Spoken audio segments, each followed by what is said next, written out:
Welcome back! This is the finals of the Ironcast Company of Heroes 3 Mini Stress Test Tournament!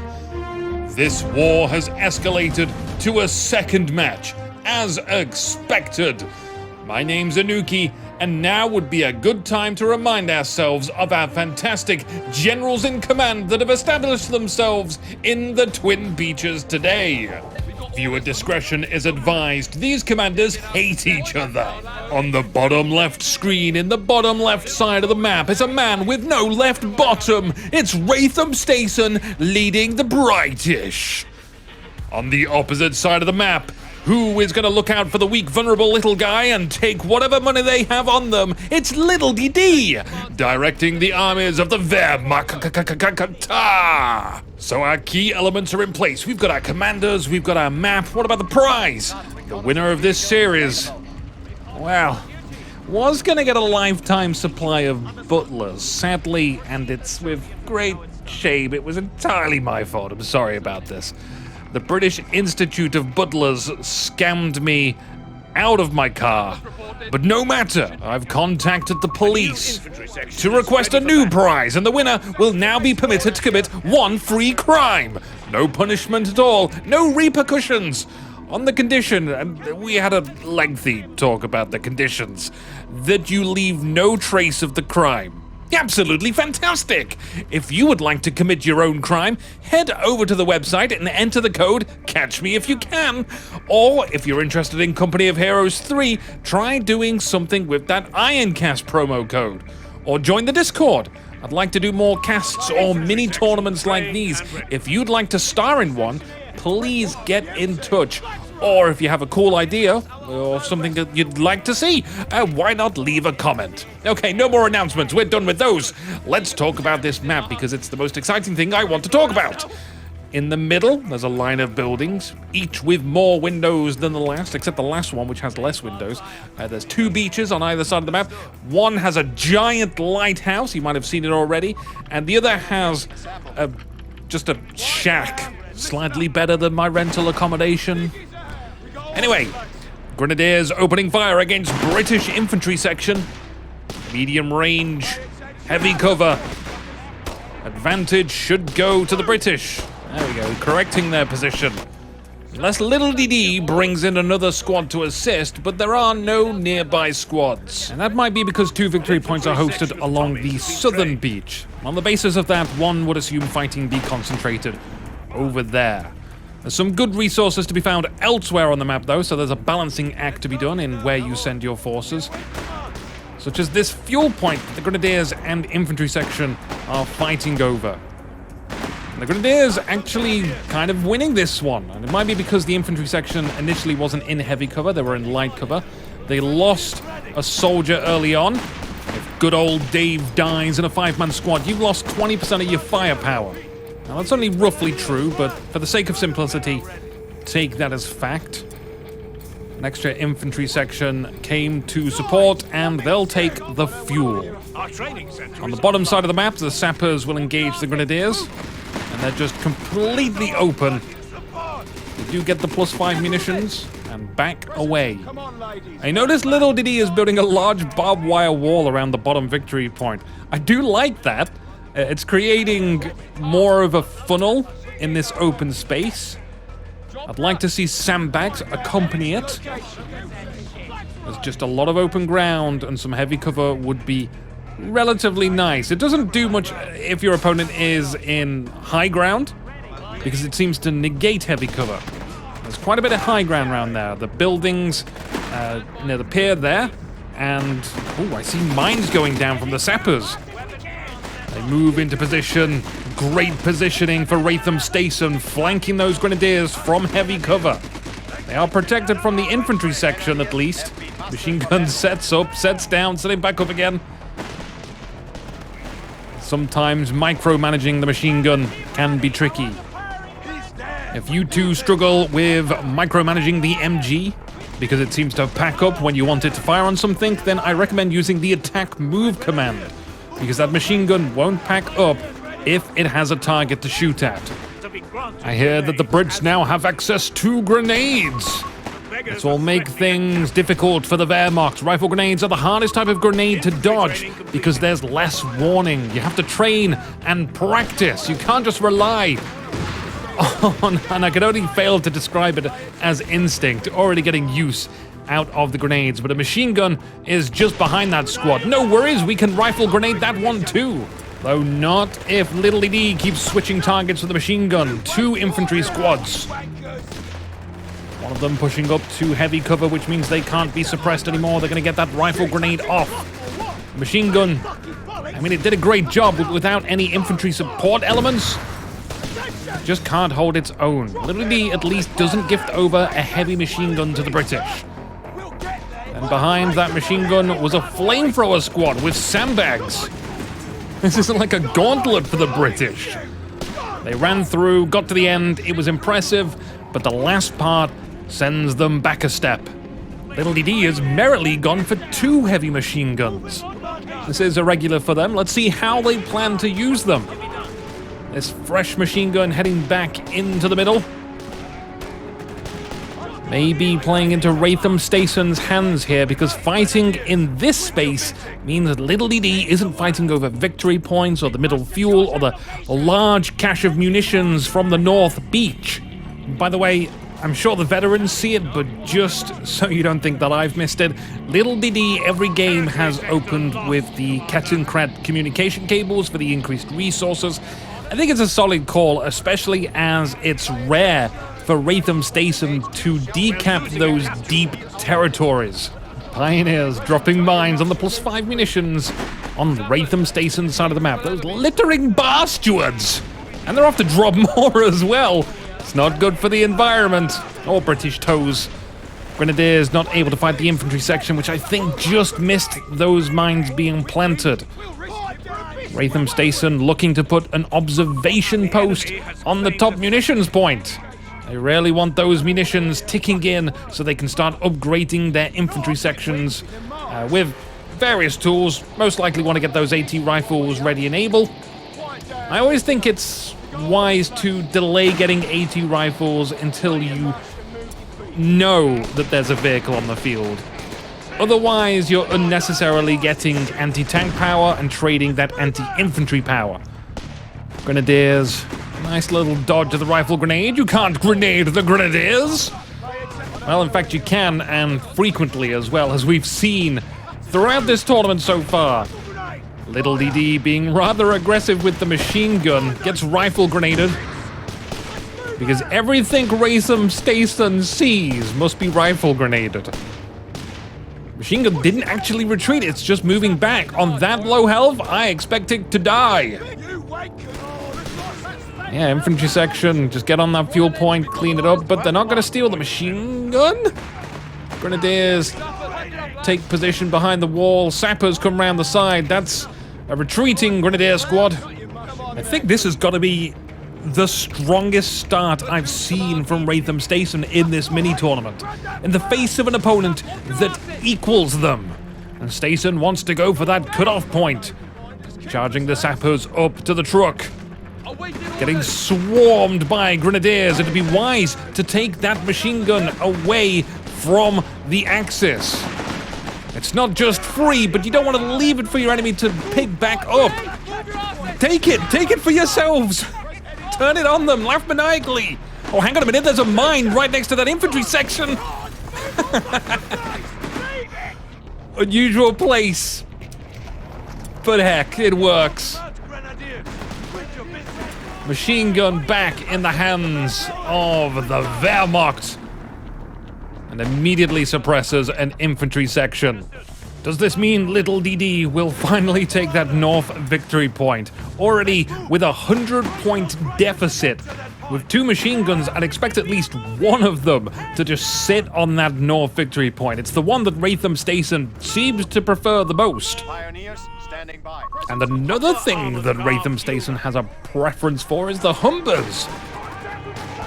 Which reminds me, a mechanic that we haven't seen, so haven't talked about yet, is the refit mechanic that the Brits have. That Humber already sent it into combat, driving away the Grenadiers, and I think that machine gun will also have to retreat. Meanwhile, though, in the middle, Grenadiers with the Flamethrower Pioneer Squad may be getting a wipe on the infantry section. They tried to retreat it behind the building, instead it went in front. Lucky for them, though, it gets away. Unlucky for them, though, another infantry section take cover behind light boxes. Ends up getting more burn. So, refit mechanic. Essentially, you can sell your vehicles.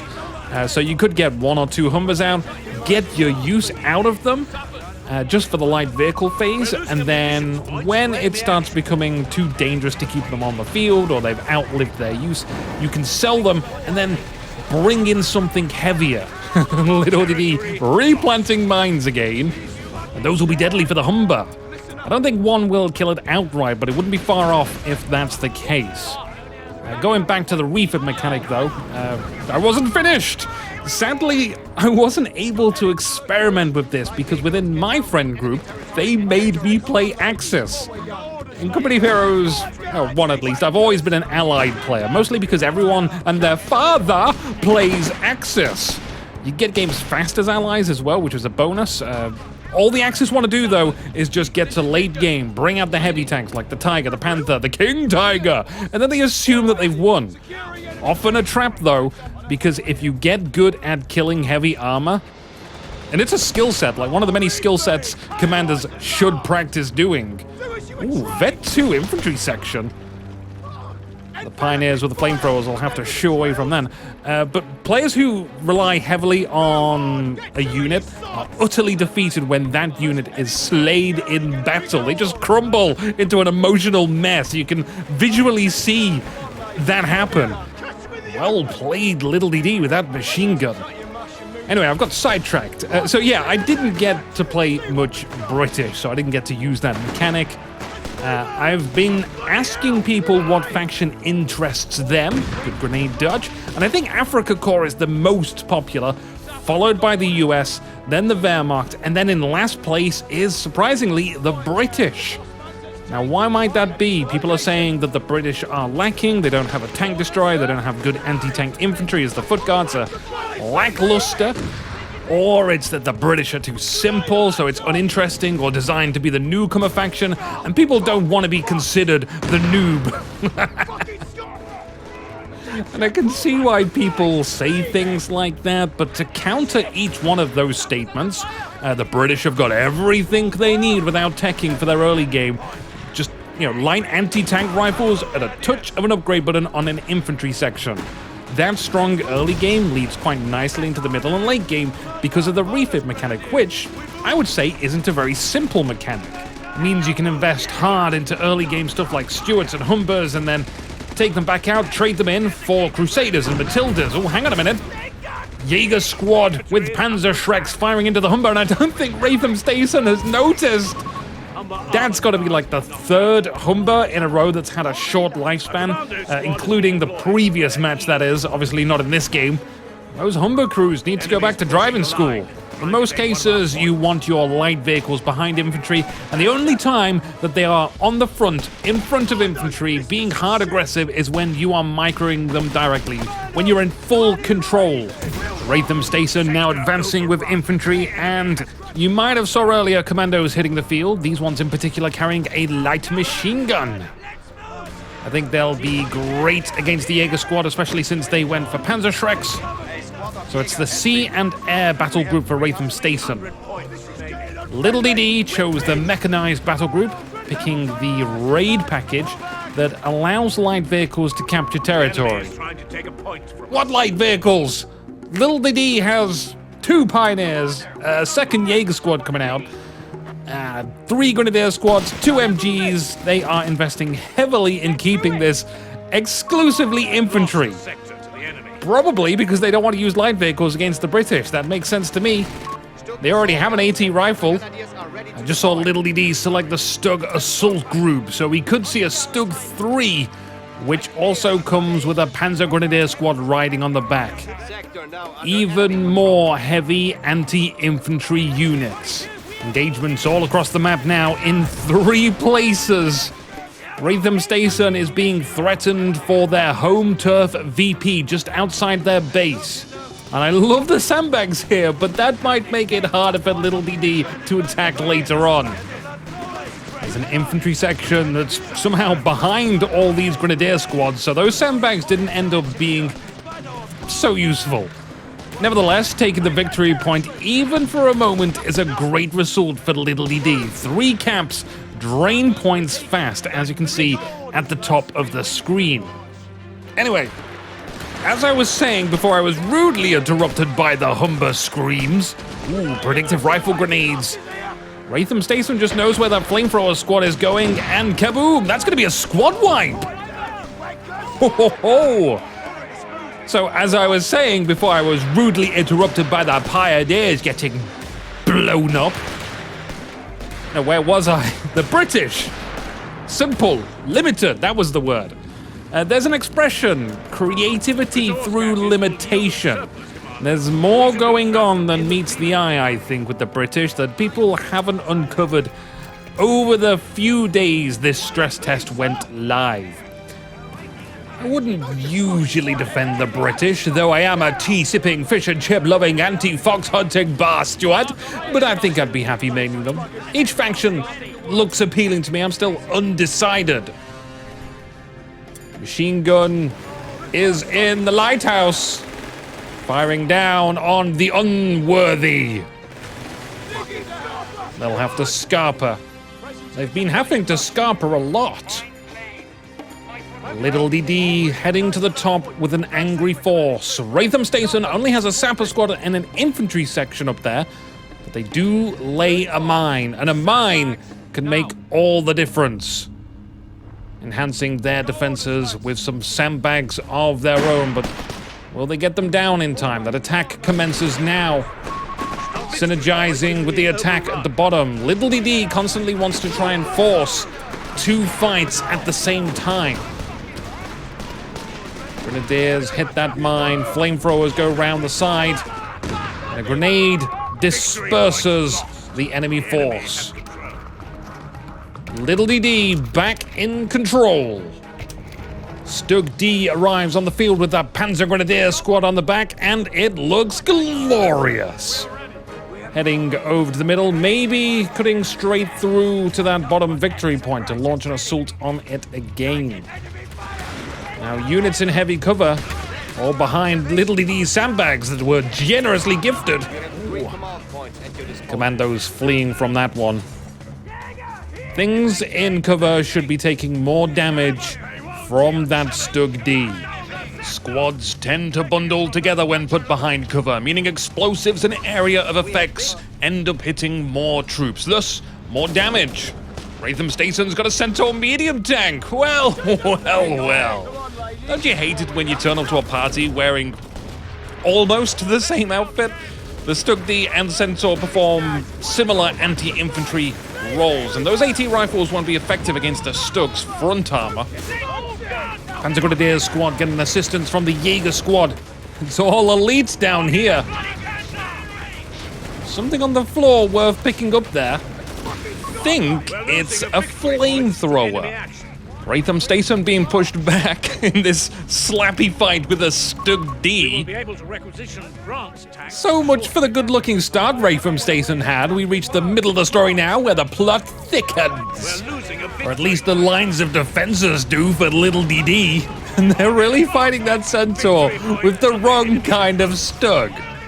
But it ain't about killing it, it's just about keeping Rathem Stason busy, trying to overwhelm them with an ocean of micro, whilst this 3 cap is in effect. Miraculously, though, the British infantry just barely won a battle at the top victory point. Probably won't be able to hold it, though.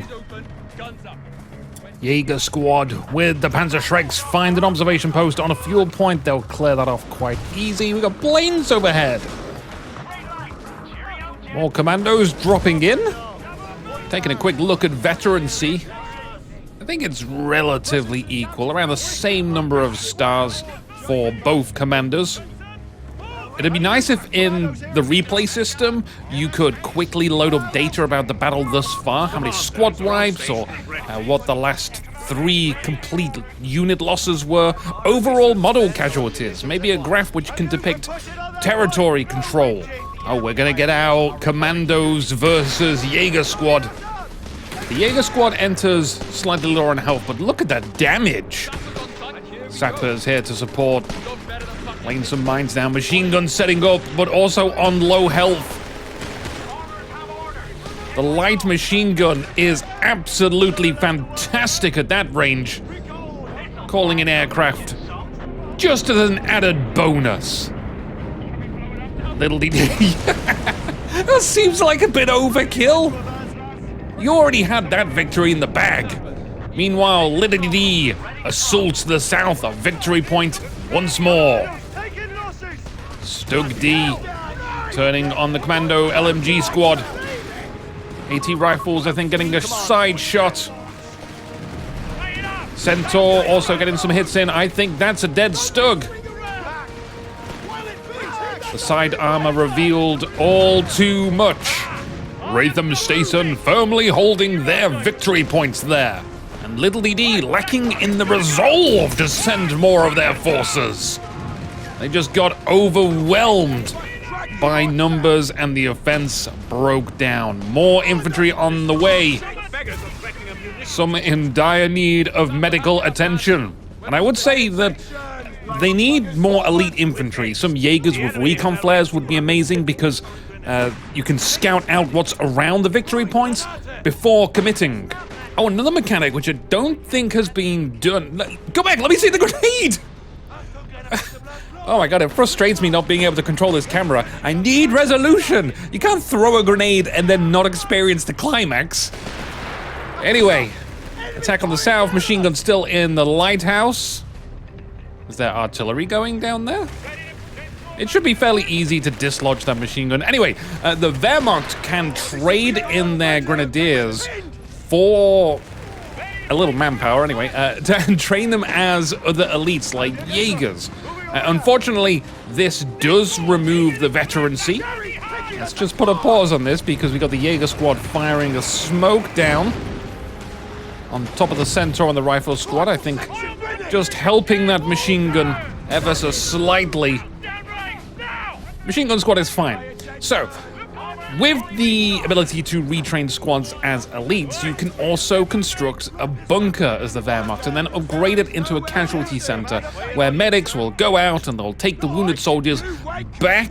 And when enough wounded soldiers have been retrieved from the clutches of death, God, or science, will stitch together a new grenadier squad absolutely free. That's right, it's bargains, bargains, bargains at Lidledede. I love that. So getting a free grenadier squad and then immediately sending it back to base to retrain as a cheap Jaeger squad? Some youths of yesterday would describe that as epic. Heated battles both in the north and the south. Centaur having some nice easy shots at the Jaeger. Nothing too critical whilst they're spaced out like that. On the north side, Jaegers are trying to hold out against an LMG commando squad. And the commandos have a great track record of expunging the Wehrmacht elite. Blimey, I'd say that they make the Jaegers look timorous by comparison. Lidledede holding down the fort, or lighthouse. They've got the high ground, they've got Jaegers around here, 2 Jaegers in fact, Panzer Grenadiers with the flamethrower squad! Panzer flamethrowers! Nice! Nice! And grenades as well! I mean, they have to leave, but they've spearheaded an incredible looking assault. The commando squad of the top VP got killed. Rathem Stason distracted with this amalgamation of Wehrmacht soldiers and equipment.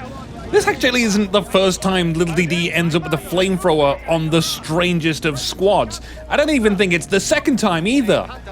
Not in this tournament. I think that might actually be the 3rd time. And it does appear to me that flamethrowers on elite squads perform better. It feels that way.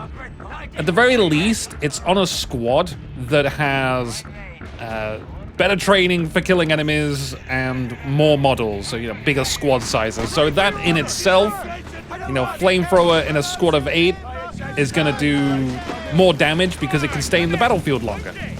Anyway, on your screen right now, M3 Grant. First time to see this in the tournament. The gloves are off for Rathem Stason. And this looks like the stage for an amazing offense. M3 Grant veering off the road spots. That's a flak 30. How long has that been there? Commandos, infantry section, sappers. There's so much here together for a merry British adventure. I've not seen Rathem Stason this angry. Pioneers falling back, luring the sapper squad into a mine. Flak 30 crew perish. Maybe the quartermaster got things mixed up. They requisitioned a pack, not a flak. Oh, the hiccups and mishaps that can happen on the battlefield. As awe-inspiring as Rathem Stason's northern offensive was, the southern victory point is in the hands of the Axis. Though maybe not for long. And Lidledede is responding to the sight of that M3 Grant in kind. It's the mechanized call-in. Please give a warm WWE welcome with fireworks and stuff, the Black Panther! No, sorry, the Panzer Panther. This one's not from Wakanda. I enjoyed that second movie though, but never in my life have I thought that music could be bad in films. Lidledede gearing up for their assault. And I hope the music is enjoyable in the background for viewers at home. Music over Company of Heroes really enhances the tension that the players are experiencing in these 1v1s. That Panther is making itself known. Jaegers follow along one side. Grenadiers step over a mine, injured Jaegers and Pioneers. Pioneers also stepping on a mine. Great mines for Rathem Stason has shut down this entire southern flank. Jaegers encounter the flak 30 that was captured. This is going almost perfectly for Rathem Stason, except for that Panther. Jaegers stick around long enough to get the M3 Grant, a huge loss for Rathem Stason. Now the Panther trying to deal with a flak 30. So we come back to the conversation that I had with myself, which is normal. How do the British deal with late game tanks? This is the area where the British supposedly lack. I don't disagree with the sentiment that the British may be weak in this regard, but that doesn't mean you can't do something and that you get to give up. The moment you give up, you have lost. In this situation, you've got to get some foot guards out on the field. I know people are saying that they're not that good, but they're saying they're not that good because they kind of suck against infantry for an elite squad. They're still superb against tanks. That Grant was really useful for soaking up some damage. You've got to pretend this is an MMO or a MOBA. You need a tank, a literal tank, yes, but also the role of a tank to take fire, to absorb damage. Then bring in things like the foot guards as your damage dealers. And to complete the Holy Trinity, treat your abilities from your battle groups as support or healers. I don't want to call out mistakes, but Rathem Stason had the option to get the anti-tank rocket loiter, calling in 2 Hawker Typhoons to blast enemy armor in a large area. Extremely effective. They spent all their battle group command points on elements which provide excellent bonuses against infantry, but that's left them exposed to this armor. Lidledede's got so many mines on the bottom victory point, it's crazy! Just been stacking them up. 17-pounder hitting the field for Rathem. It's an extremely strong AT gun, so the legends say. Now, if the crew were Lara Croft and the Queen, then I'd have more confidence in its performance. But an AT gun alone, I don't think will cut it, and that Panther is charging. AT guns just cannot be your sole solution. They are impeccable deterrence, provided your opponent can't just spam artillery on you. but they need to be set up in a good position beforehand. This wasn't the case here. Infantry section killed. And even then, if you want to stop a tank from driving behind your AT gun, having a bazooka squad protecting them is foolproof. Rathem Stason calling in an incendiary run. Ooh, hello, Commando. That's not even going to hurt the Panther. It's not even going to hit the Panther. All that's going to happen is the Commandos have a very toasty landing. The Panther is making its way out. 17-pounder decrewed. What a strange event. We're approaching the 30-minute mark. In fact, we're past the 30-minute mark. Lidledede looking down the bottom. Double Pioneers, double Jaeger squad. And the Grenadier as well. Heavy, heavy infantry. Now, there's a cool feature that I think all infantry transport vehicles have, and that's the ability to recrew weapon ordnances, such as AT guns, machine guns, mortars, and it only costs 15 manpower. It's really, really cheap. Rathem needs to recrew that AT gun, get it ready for the next time.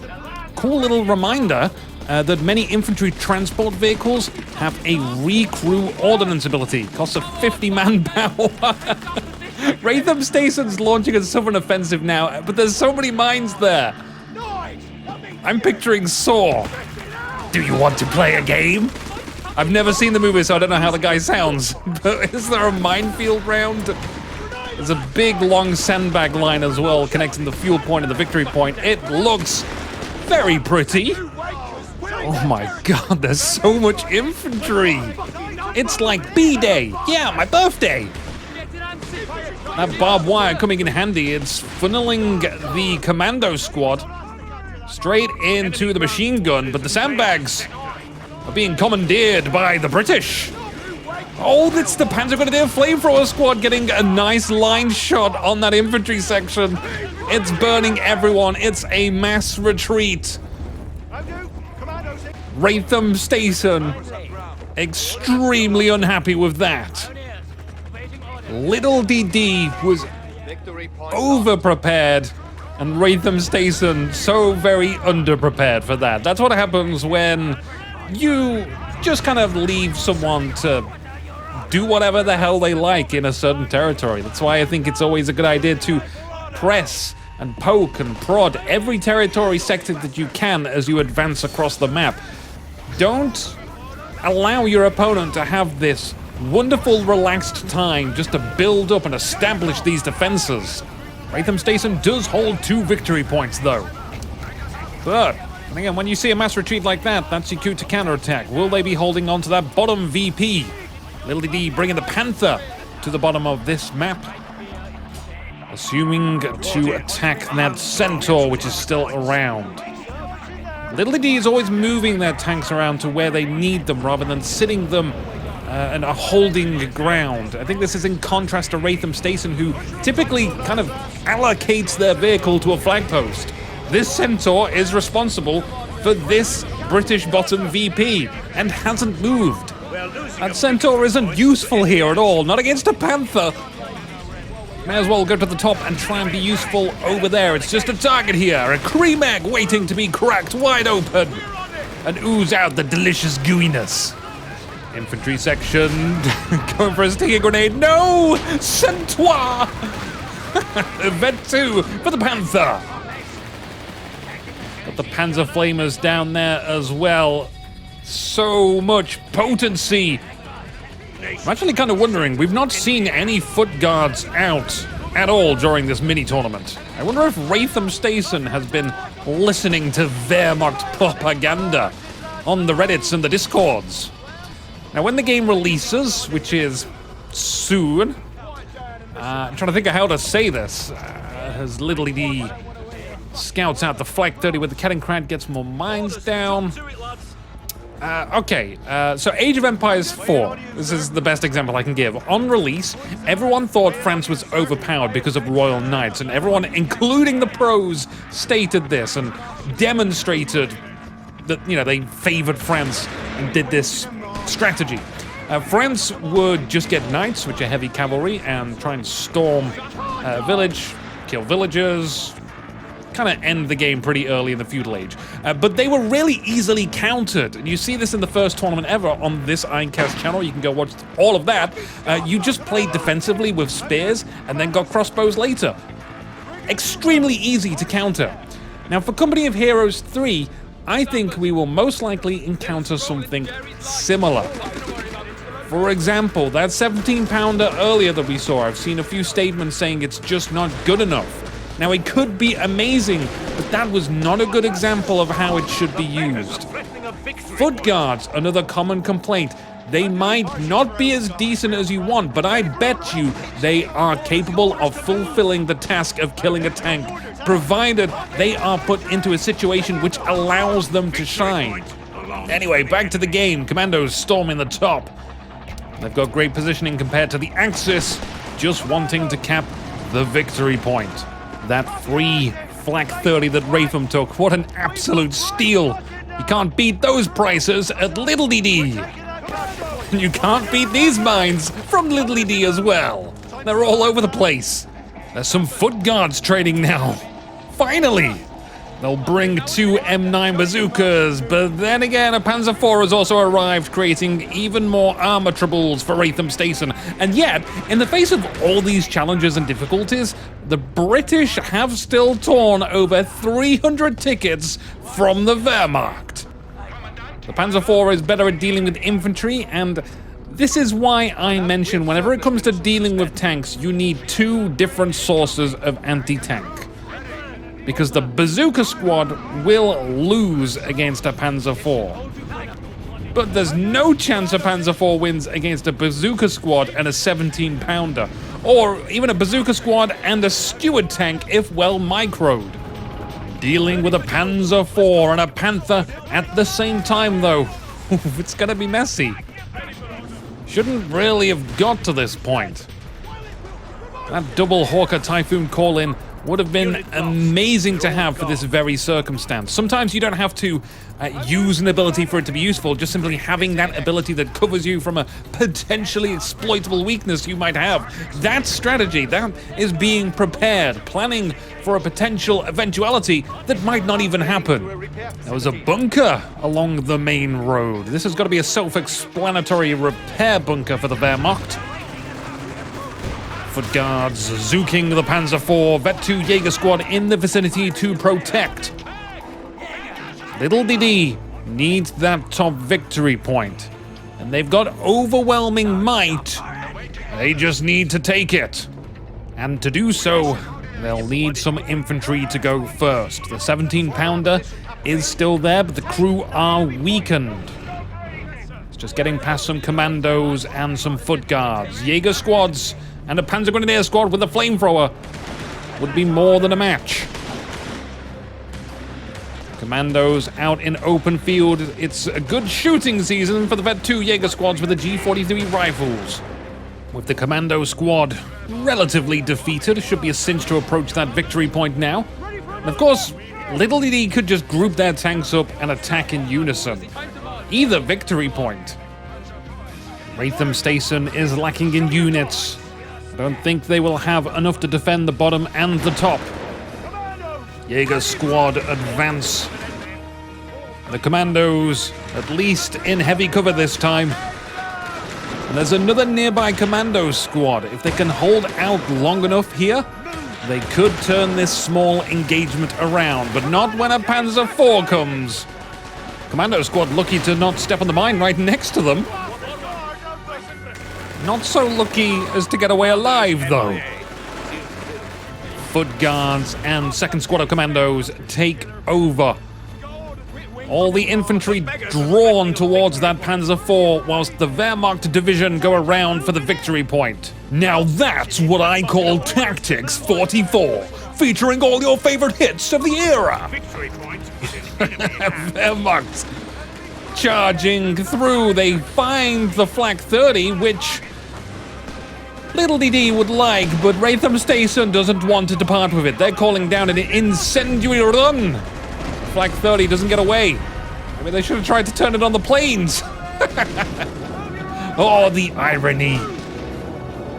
Regardless, The victory point does go over to Lidledede's control, but they do have to retreat all of their infantry in that sector.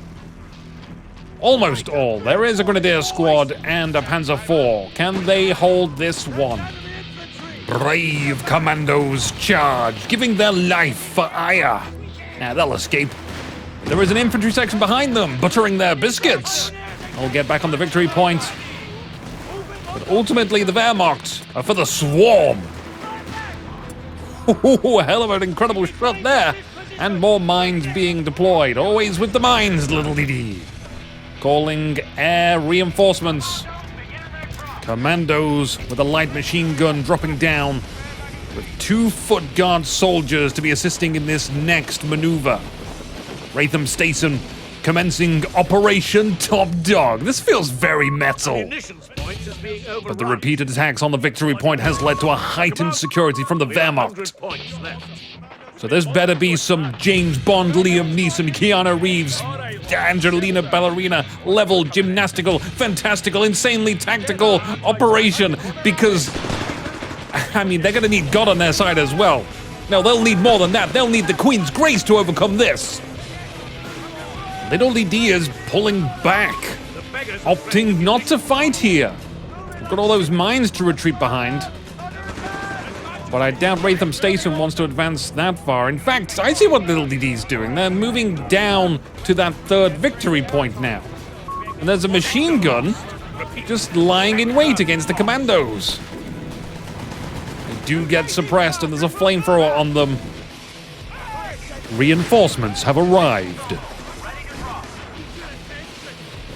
It's an all-in and an all-out war over this 3rd victory point.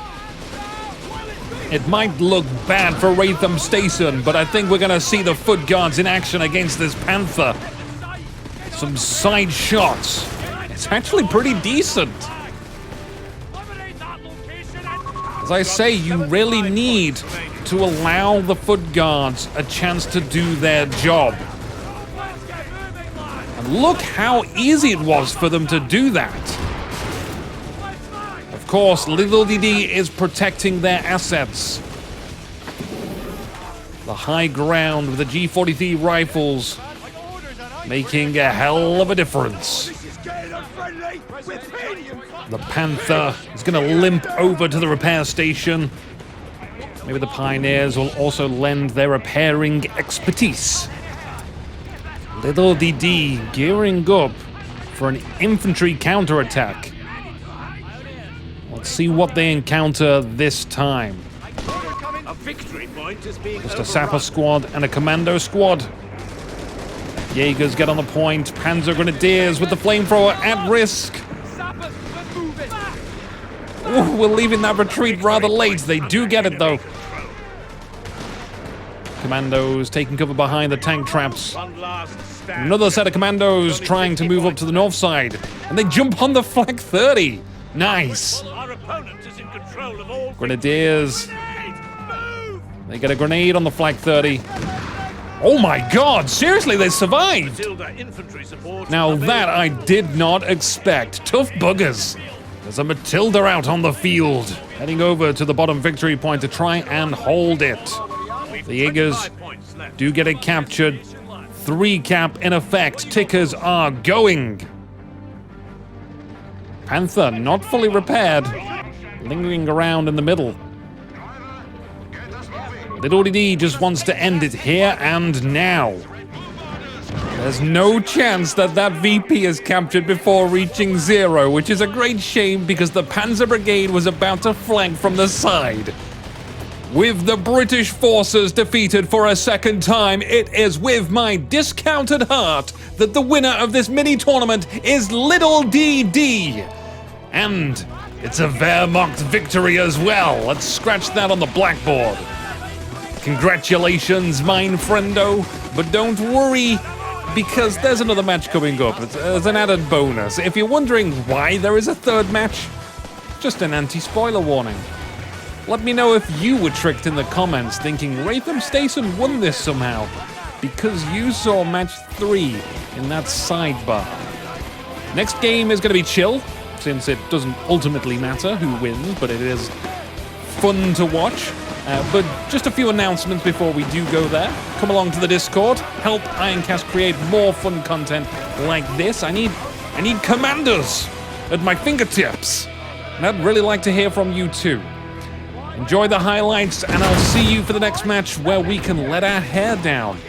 Stay positive, and see you soon.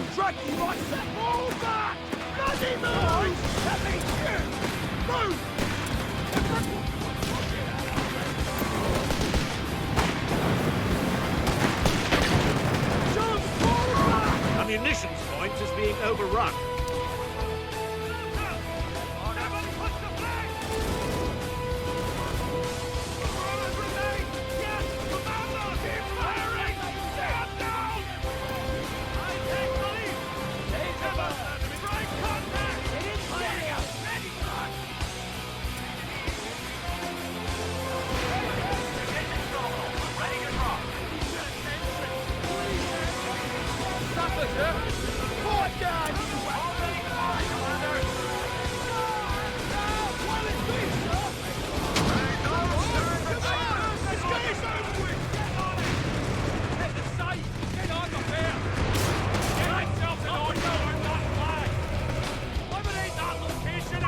We've got 75 points remaining.